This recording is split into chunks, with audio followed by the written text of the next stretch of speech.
Welcome back, everyone. There are so many popular superhero movies and summer blockbusters coming out this year. I want to take my kids, but some of these films are violent. So how do you know if they're appropriate for your child?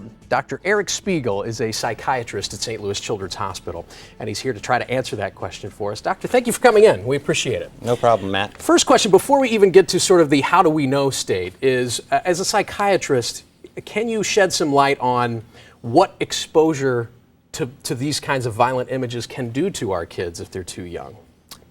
That's a great question. I think researchers have been trying to figure that out. We know that our kids aren't robots or computers where you put violent images in and they go and hurt people.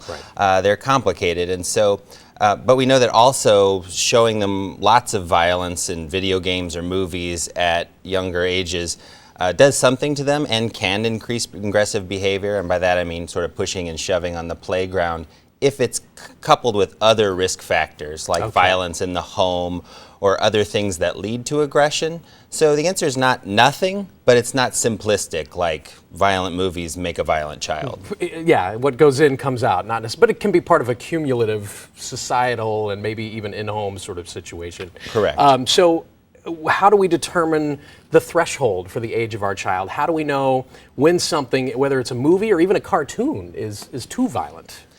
Well, the first thing you need to know is that the rating system is garbage. So You're not the first person to tell us that. Yeah. Whenever second Indiana Jones movie came out in the 80s, they came up with this rating PG-13, right? Right. Yeah.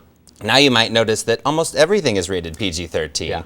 And that works well for the industry because they want as many butts in the seats to see these movies. Something like the new Avengers movie, that's really marketed towards all the quadrants, everybody, young kids, their dads, and they want everybody to come see it. So they want that broad definition of who it's for.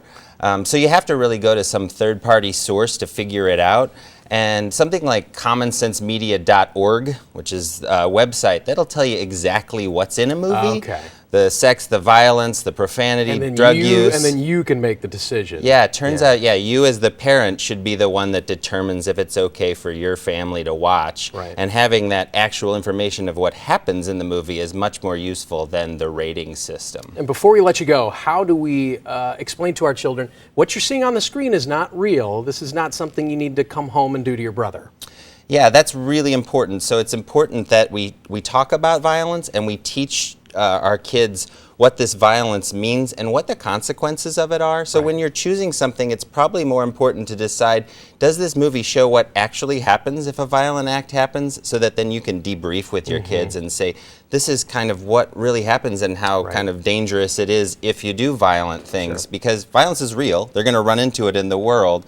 And so if you want to show your kids things that do have sort of adult themes or activities, you want to say, this is what actually happens, and this is what our family believes about this morally and ethically. Super important. Dr. Spiegel, thank you very much. Good conversation. We're going to post this segment on our website, kmov.com/greatday. Thank you, gentlemen.